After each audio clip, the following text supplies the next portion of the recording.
Hey everybody, it's GomletX and welcome back to some more Magic Arena. Today I'll be showing off some historic Pauper gameplay in this week's Midweek Magic event. This is another one of the free weekly events where you get 2 random rare rewards and a mystery cosmetic for your first 3 wins. You get to play as much as you want, regardless of how many times you lose, and yeah, it should be a fun time. So Historic Pauper is the format where you can play cards from any set on Arena, however you can only play common cards. So that is the deck building restriction here. I've got a new deck this week. Unlike the Golgari value deck of the past, this is more of a combo-y kind of control-y sort of strategy. This is a Serpentine Curve deck. So the goal of this deck is to basically get a bunch of instants and sorceries into your graveyard to make your Serpentine Curve, your win condition in the deck, as big as possible. Make a really big Fractal token so it just outclasses everything on board. This deck really takes advantage of the fact that in Pauper, you don't have access to a lot of the really good removal, so your plan is to just drop a big old 10/10 Fractal and hope all of the removal that they're playing is just small burn spells like Frostbites and Shocks, to deal with other small creatures. And if your opponent does have removal big enough to hit Serpentine Curve, you do have 2 negates and 4 countervailing winds to try to protect it. So in order to get our Serpentine Curves as massive as possible, pretty much all of our draw spells in the deck have to do with shoving things into our graveyard. Consider letting us mill 1 and then draw a card. Curate letting us mill 2 and then draw a card. The frantic inventories get better the more frantic inventories you've put in your graveyard throughout the game. And then the Scattered Thoughts, our biggest one, is going to let us put 2 cards into our graveyard and draw 2 cards. So all of our draw spells pretty much are putting things into our graveyard, as well as being an instant themselves that'll end up in our graveyard. We have a bunch of cheap removal because most of the Pauper decks running around in this event are just a lot of really aggressive stuff like mono red aggro and stuff like that, so you really want to have a lot of cheap removal.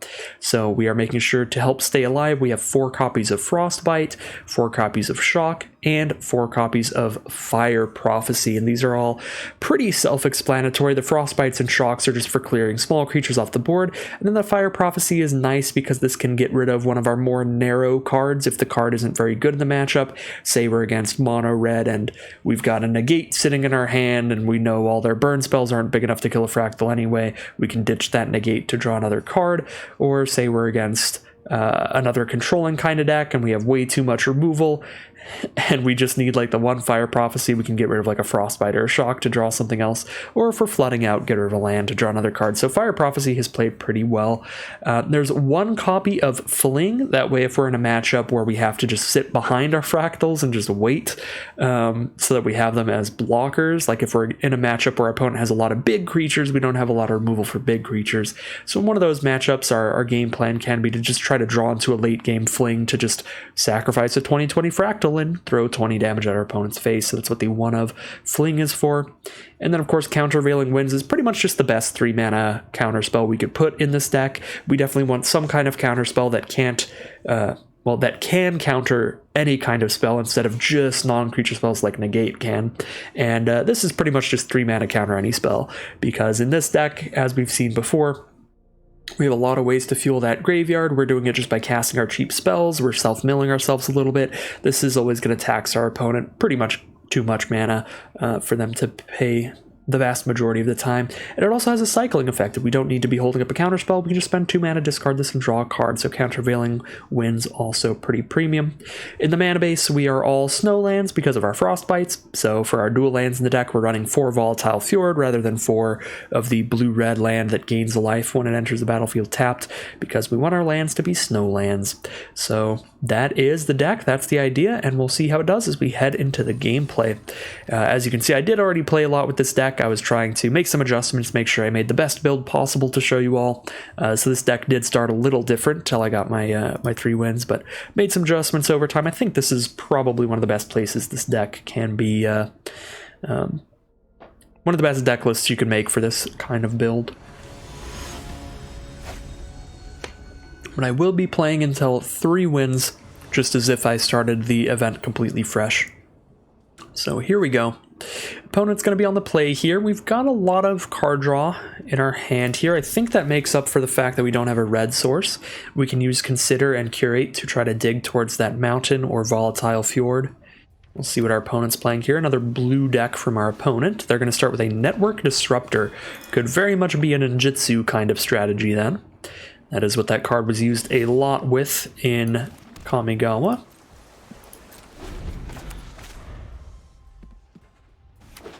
Blue-white. Could be like blue-white flyers. Could be blue-white flicker because it has a good enter the battlefield effect. Ooh, wow. Wish I had my shock or frostbite up here. That would have been so good. Destroy that before the enchantment hits the board, because now that the enchantment's on the board, even if I kill Disruptor, they'll get a 1/1 back. So, really punished by our mana there. Shock in response to that Valor of the Worthy would have been pretty backbreaking. Get a really big 2-for-1 just right at the start of the game. Sentinel's Eyes, yeah, and it looks like it's the only creature they have for now, and they wouldn't have been able to throw these auras onto it. So, really, really unfortunate we didn't have that. Red source turn 1. So let's Curate now, Scattered Thoughts, and the red source. I like both these cards. Get the mountain on top. We'll just draw both here. We'll go ahead and try to Frostbite this Disruptor. Alright, it works. So they get a 1/1 flyer onto the board. They can slap the Sentinel's Eyes onto that if they exile their graveyard. Battlefield Raptor's the play. It's fine.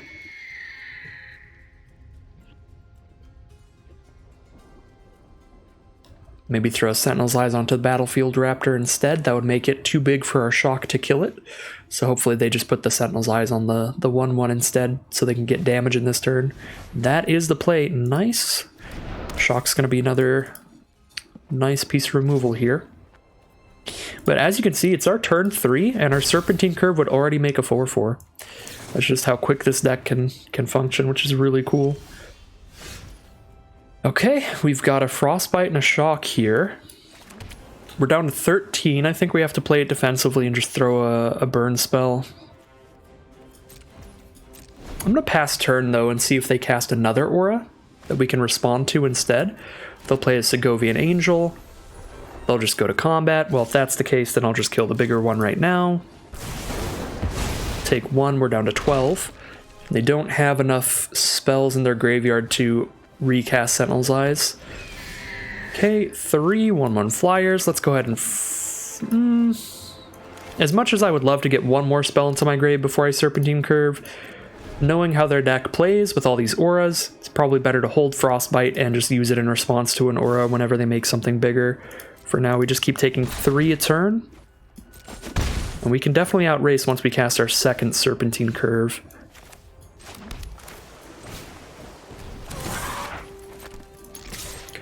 Because they're going to have to start chumping soon. And they're just going to go for the immediate chump. Yep, we are winning this game on board. And we have the Frostbite to keep their next aura off of us.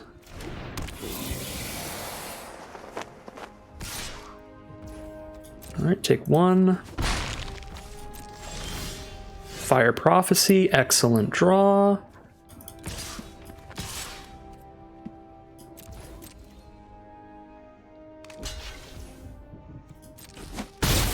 We get rid of the Battlefield Raptor and hit for 6.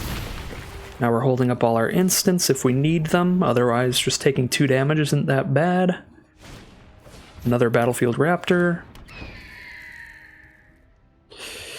I mean, we have 2 burn spells now, so we could definitely use one of them on whichever creature decides to attack this turn, or whichever they throw that onto. So use that there. I don't actually want to get rid of these. These are pretty good, all 3 of them. Okay, send in the Raptor. Let's Scattered Thoughts to draw. Countervailing Winds and Mountain. So I'd like to be able to cast 2 burn spells if I draw them off of like another Scattered Thoughts. Serpentine Curve is the draw. Let's go.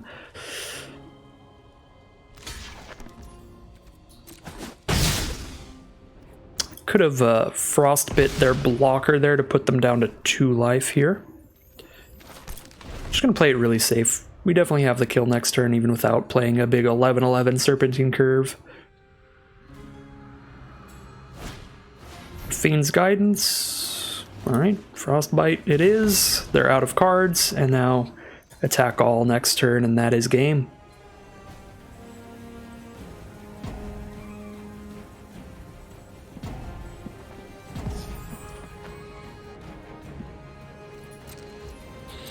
Alright, the ropes have ended. We'll send in. Alright, they timed out of ropes to use. And it will be 1-0 to start off. Here we are now in game 2, very similar to our first hand. Similar issue here, just one color. We can try to use our Fire Prophecy to get rid of like a negate here to draw a blue source, but it feels even more risky.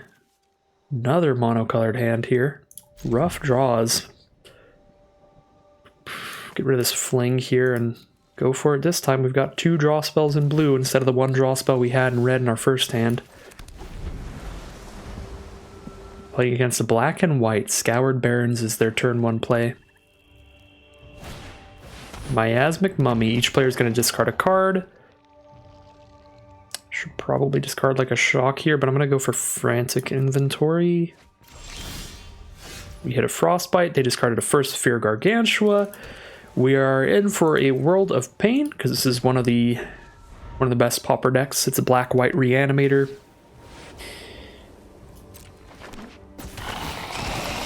This one is definitely a meta deck, and we have a rough draw, so it's going to be a bad matchup.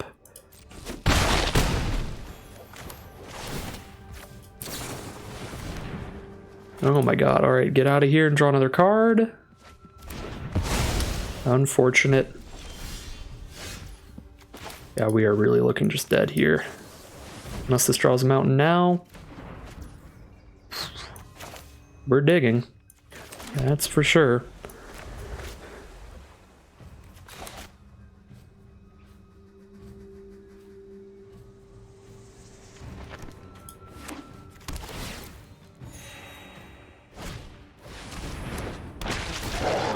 Another Miasmic Mummy. Discard one of these Fire Prophecies. So there's a white Reanimator spell that's a white and 3 called Late to Dinner, where they return a creature from their grave to the board and get a food token, which is one of the ways this deck works. It also works with the Unearthed card of First Sphere Gargantua. They can bring back a lot of stuff like that. I guess we keep Curate. Because that digs 3 cards deep for a mountain. Alright, there we go. Got the mountain. We can shock 1 mummy. Might be too little too late, but our opponent doesn't have a big creature to reanimate, so we know they're not doing a late to dinner or anything. I mean, unless they want to use it on a mummy, I guess. They can do that. I was going to say, I can't think of any instant speed tricks in the reanimator strategy. They may have them. There's the Serpentine Curve. I don't remember what removal they have, but I'm pretty sure it kills any creature. Yeah, destroy target creature, because they are a black deck, so they're actually good at killing our Serpentine Curves, our Fractals. So I think we actually have to just play the control match here, and just Frostbite and hold up Countervailing Winds. And wait on our Serpentine Curve for a long time. But we definitely need to hold up this Countervailing Winds.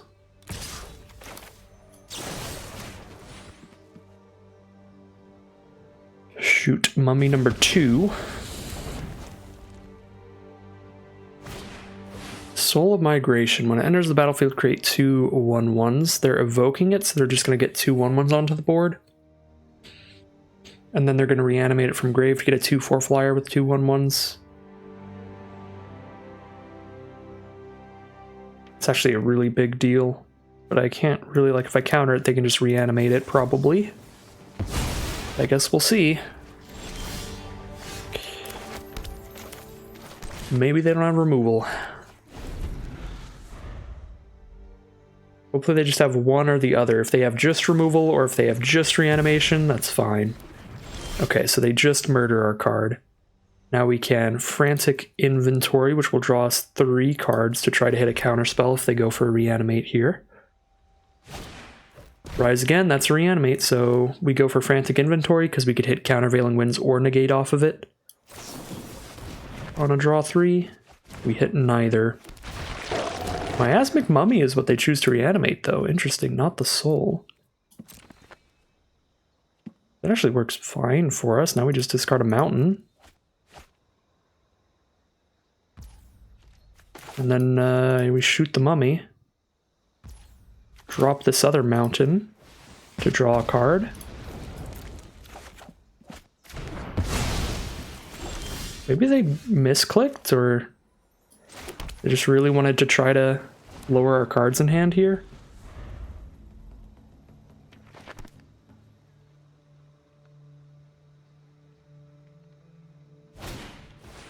All right, bone shards off the top it is. We're looking really good here with double Scattered Thoughts in hand. Oh, and there's the Countervailing Winds. I'm feeling very comfortable now. We actually kind of swung back into it. I can't afford to do both, so we just Countervailing Winds. This time they're targeting Soul of Migration. But yeah, we're just going to stop that. Now we have a negate at the ready. This is beautiful. This is exactly where we want to be. Pick up Serpentine Curve and Consider, I think.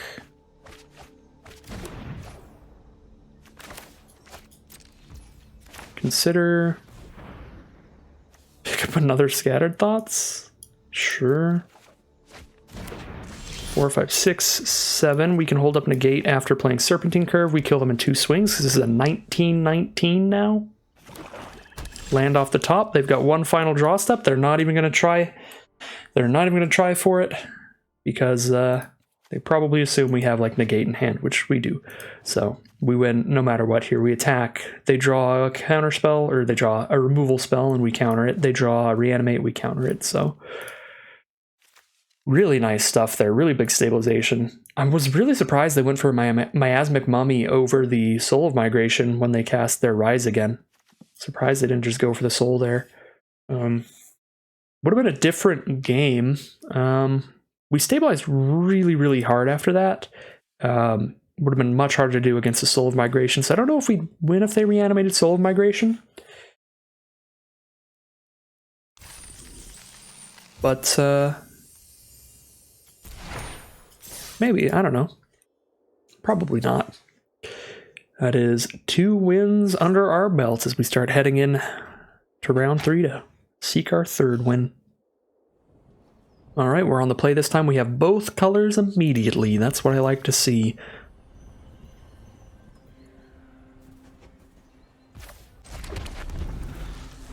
Drop the mountain turn 1 because we have a 1-mana red spell we can play.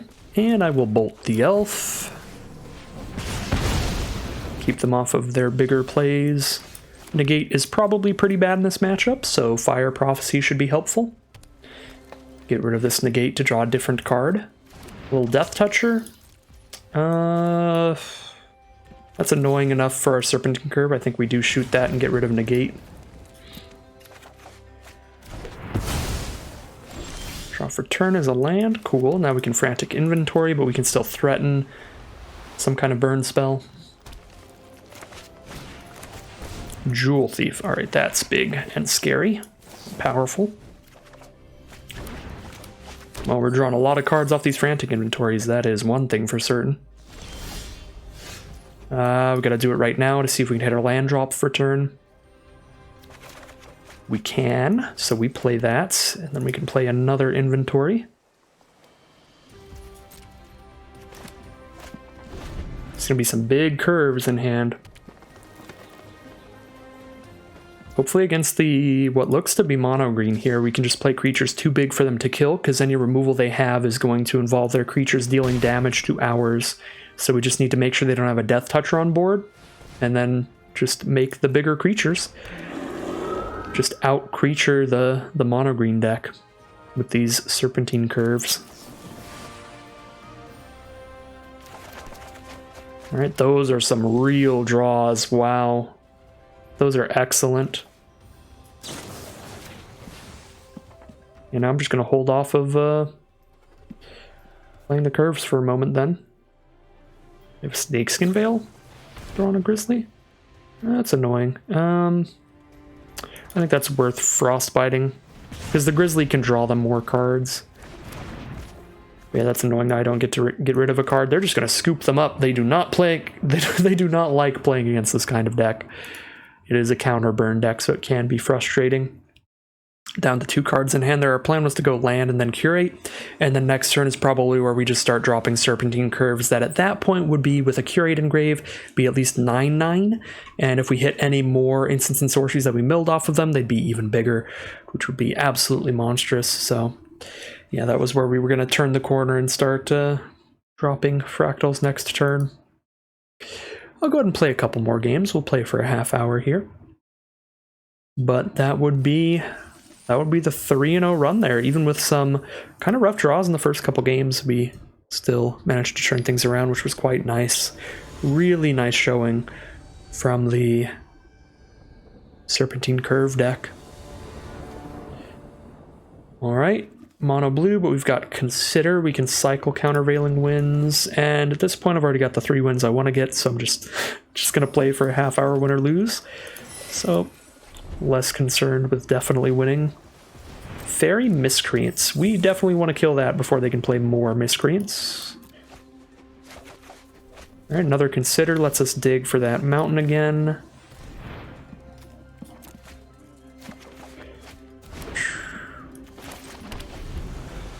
We need to play more mountains. How many red sources do I have in this deck? I have 10 red sources in the deck. About 1 out of every 6. It has really been punishing us though.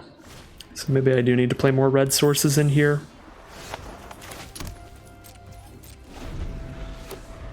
Now, this is the game where we're just going to get really punished by the mana base. It's happened a lot.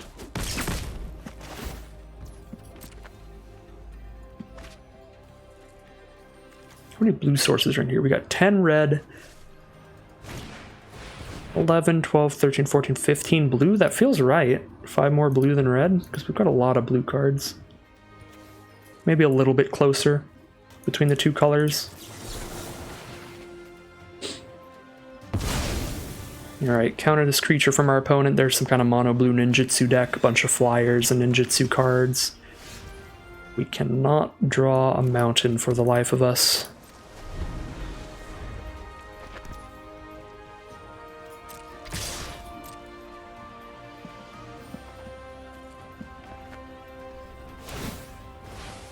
There's Ninja of the Deep Hours. Ninjutsu does not count as casting the spell, so we can't use Countervailing Winds.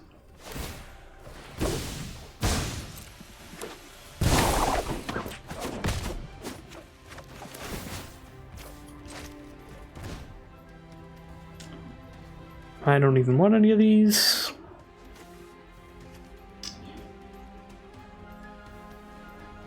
Guess another Scattered Thoughts to dig for the mountain again.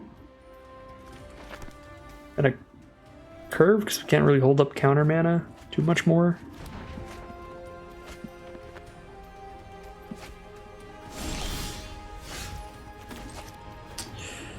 There's mountain, put that in hand, and pick up a Fire Prophecy as well. Now we Frostbite the Ninja before they untap.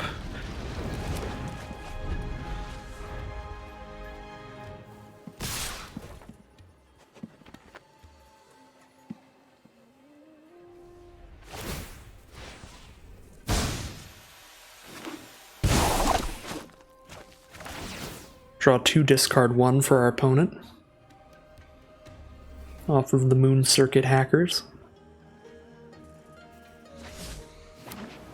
Discard a Mana War, drop a Fairy Miscreant.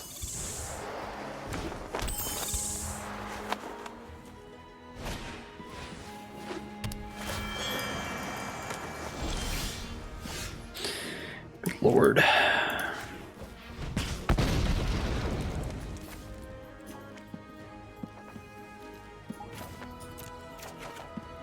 All right, there's another red source.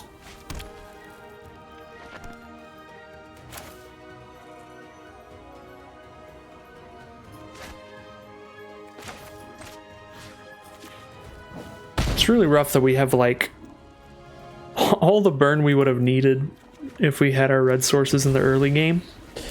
Because if we could have killed every ninjutsu card they played the turn it came out, like before they drew the cards off of them, this would have been a way different game. They drew like 6 extra cards this game.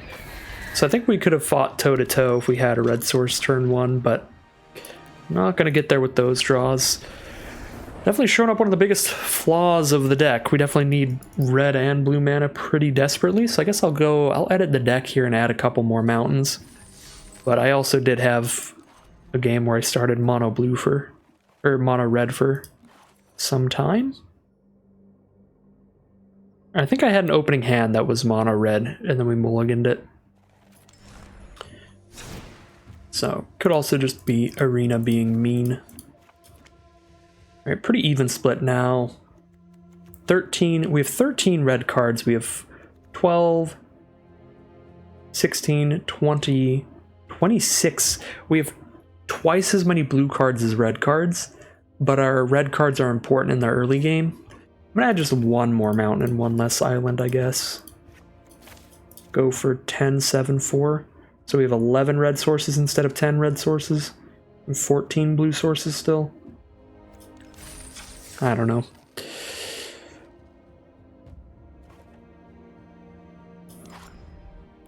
I mean, I guess if we go even split, even though we have so many blue cards, we do need double blue sometimes, but not so massively badly. Let's go closer to an even split, but still slightly in blue's favor as we head into the final game.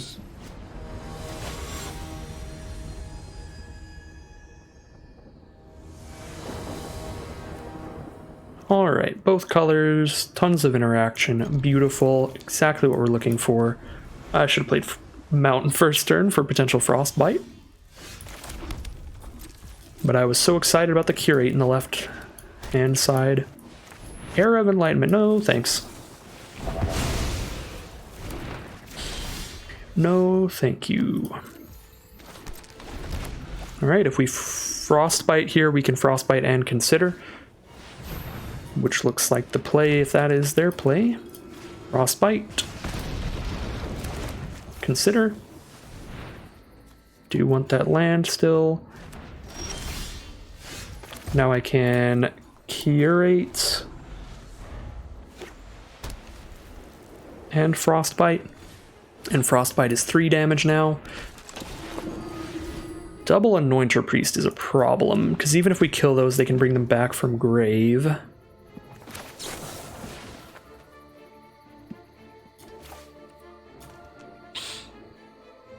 Actually like both of these, but we need something else. We need action.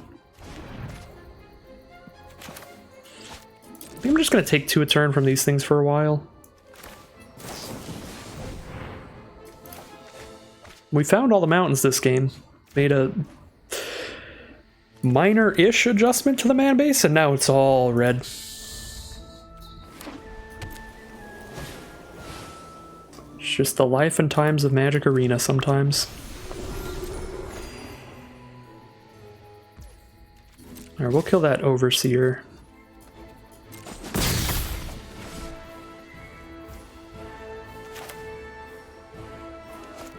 Don't have anything I obviously want to ditch to a Fire Prophecy, so I'm just going to Frostbite.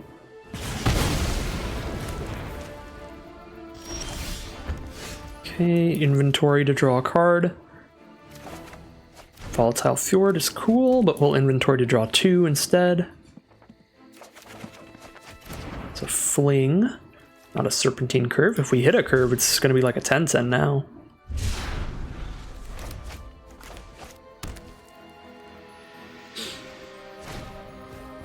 Not under too much pressure here, taking 2 a turn. We can double Prophecy that Samurai, or we can Frostbite Prophecy. I'm going to go for Fire Prophecy first and see what we draw here off of it. Another Prophecy. Get rid of this Fling, probably. Yeah, Prophecy, get rid of Fling now. Another frantic inventory, that's a good one. Very good one. Passionate Orator, we can Frostbite that. Do that before they gain extra life off of it. There's Overseer.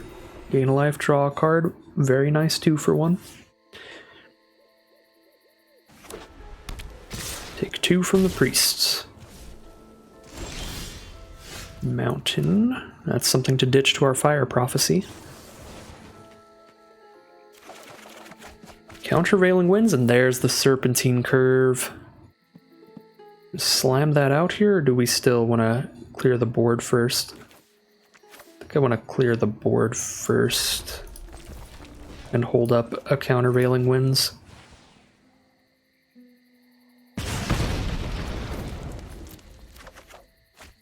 Draw a Scattered Thoughts.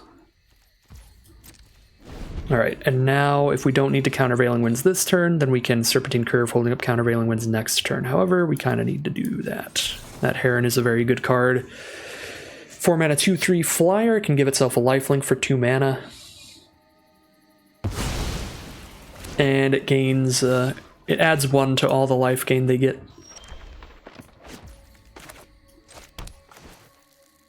Alright. Big ol' Serpentine Curve. Guess it could be slightly bigger if we Scattered Thoughts first.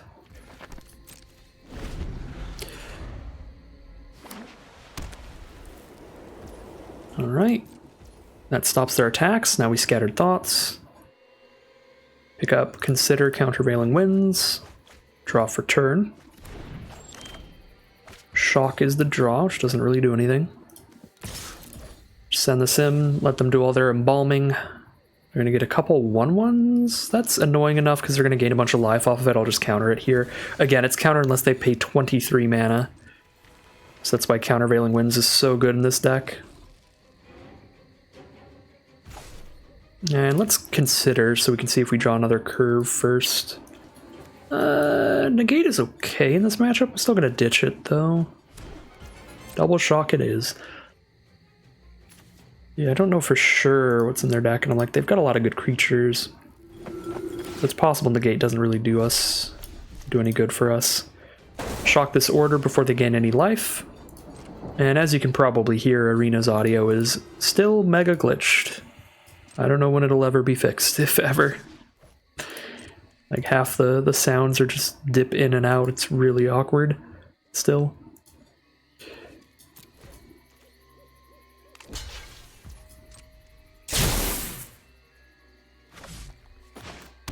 I've already used like every Fire Prophecy, so I'm pretty good to play every land out. Alright, Inspiring Overseer, that does draw them a card, big deal. That is a big deal, because they 2-for-1 us off this shock, since they drew a card off of their spell and we did not. Down to 10, we get to hit them for 16 here though. We're going to have to chump with the Anointer Priest. They're down to 9. Attack in means they've got another creature. Hopefully it's small enough to die to a shock. If it is, we get there. Or it's a removal spell, and now we top decked the Countervailing Winds to counter it and find lethal here. Counter it unless you pay 28 mana. And slam on in. And that is going to end the final game of today's video.